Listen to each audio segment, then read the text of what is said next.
The holiday season is all about miracles. And if you ever doubted there are such things, just wait until you see our next story. It's about an order of Catholic nuns who had high hopes of building a new convent. They figured they didn't have a prayer of being able to afford the project. Then they discovered that's exactly what they did have, prayers. Once again, Bob Brown offers their extraordinary story. Watch and see if you agree. Miracles do indeed happen. Now, regarding the sprinkler pipe, I think those are at the right size, aren't they? That's correct. You think we're going to make our schedule to be finished? When you work for a nun in a hard hat, you're answering to a higher authority. Okay. Well, we'll increase our prayers when that time comes. Thank you. Sister Agatha Cosentino is the construction supervisor on this 50-bedroom project for the order of nuns she belongs to, and they have a direct interest in how well it turns out. Project manager Tony Cosenza remembers that just before the groundbreaking, he expressed concern to another nun that it might rain. And she said to me, well, it's not going to rain. And I said, okay, are you sure? She said, Tony, it's not going to rain. It did rain everywhere around here, but not here. These are the grounds of a convent and school run by the Salesian Sisters of St. John Bosco in North Haledon, New Jersey. And this is a story about how the nuns here, when they needed money and a new building to support an aging population, came up with a unique plan to market their most precious commodity. It is called Adopt a Sister. Donors contribute money, often around $100, to adopt a nun, who in turn prays for them. My name is Kathy, and I'm adopting a sister as a gift from my mother. In March, she was diagnosed with cancer. Do you have a sister named Mary after my mother? When the requests come in, Sister Mary Rinaldi assigns a nun to each case. Let's pick a Mary. Here's one, Mary Baroni. Sister Filomena Martirana, 82, prays for Jack Gugino. Let's try something here. Gugino is now a successful ophthalmologist in Tampa, Florida. But once he was a kid attending St. Joseph's School here, run by the Salesian Sisters. He was often in the care of Sister Filomena. Well, he was very mischievous, got in trouble, but he always managed to get out of it. And because he misbehaved so often, one day when Sister Filomena was particularly exasperated, she took off this medal, which had been blessed by the Pope, and gave it to a thunderstruck Jack Gugino, saying, maybe this will help you. Anyway, I went over to the water fountain, pretending like I was taking a drink of water. It's terrible. And I washed the tears from my face. They just, only my mom and dad could make me feel that way. So how could you forget them? He didn't forget. Dr. Gugino adopted Sister Filomena. Is this a matter of you pay and we pray? Is that what it's about? Not really, not really. I wouldn't even call it a payment. We're using the word gift. I dare to say that not one sister in the province knows how much money was donated for her care. Neither has any sister have asked me. So whether a person gives $100 or $1,000, and sometimes that's the case, the sisters really don't know that. What they do know is that there are people out there in need of prayer. The Order of Salesian Sisters, an order dedicated to teaching poor children, arrived in America just after the turn of the century. Many of the Salesian nuns in this country came here as immigrants, gave their lives to teaching, and retired when they no longer could work. But they also reflect a larger picture. Younger nuns are joining orders, including the Salesians, at a much slower rate, and so there are fewer of them to support the needs of their elderly sisters. And more than 70% of all nuns in this country are now over 60 years of age. We aged all at one time.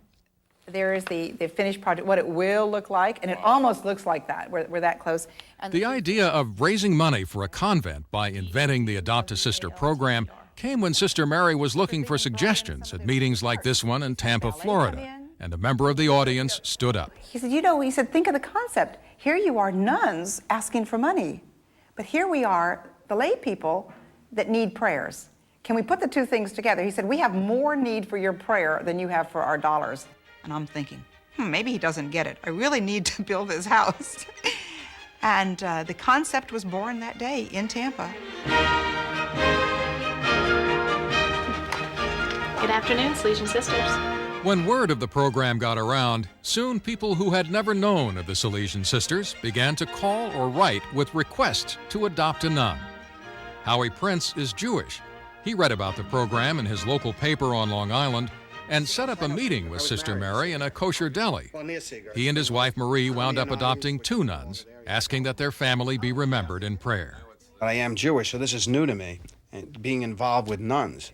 And then we began to communicate. It has to do with people helping people.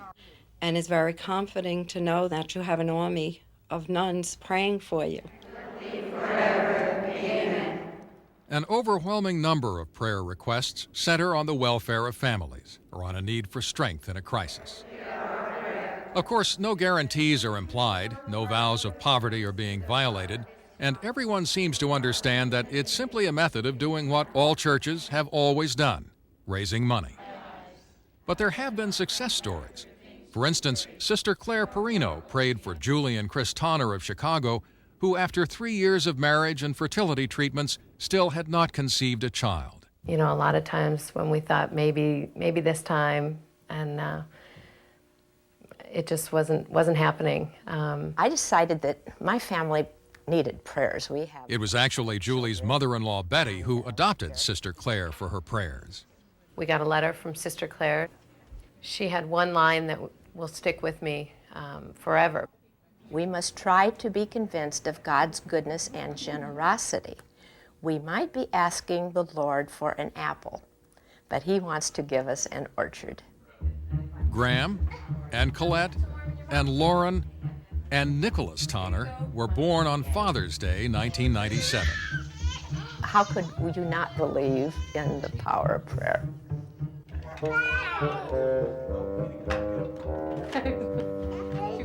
Nuns who were initially skeptical of the idea are now fully involved in new work, and the people they prayed for have come into their lives. Sister Rose Zorzi turned 85 on this day. And she has 2 of her adopters coming in to surprise her. And Judy and Frank Davies, who had adopted her, came to the convent to throw a birthday party for her. She had prayed often at their request for their 5 children, but it was the first time they had ever met. Happiest birthday since I'm here in America So this enhanced sense of continuity with their extended families had already flourished among the sisters well before the convent was finished. Oh, I'm so happy you could come today. November 6th was the day the ribbon was cut.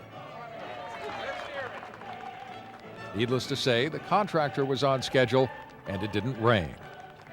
Some, Sister Rose among them, didn't live to see the dedication. But in a sense, they were all here because of the role they had played in raising their own new home. I wanted to build a house of bricks.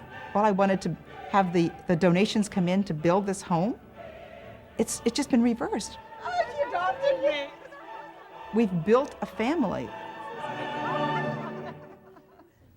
And you know, that family is growing very fast. After that story appeared last May, 7,000 new adopters signed up to support these sisters. You know, they've completed their convent project now, so they're taking their efforts and they're directing them towards their schools and a youth center, all driven by the power of their prayers. That's great. A great Terrific. story. We'll be right back. Stay with us.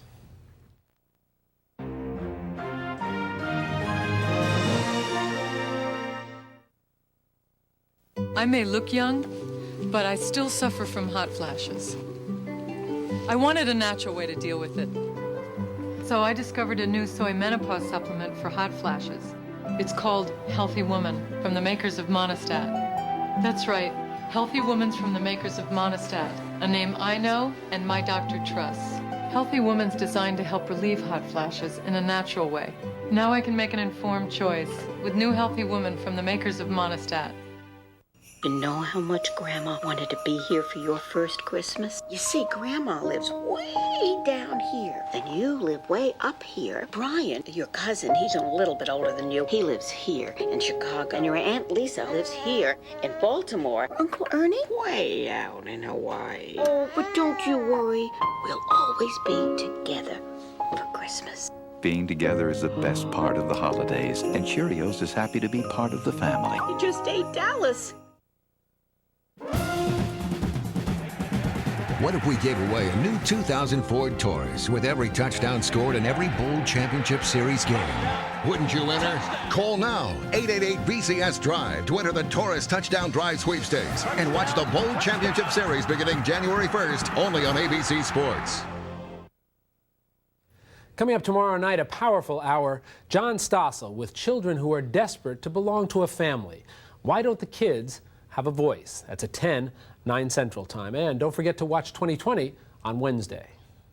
And a special note about this coming Friday. ABC will bring you the single most ambitious event in the history of live television. It's ABC 2000.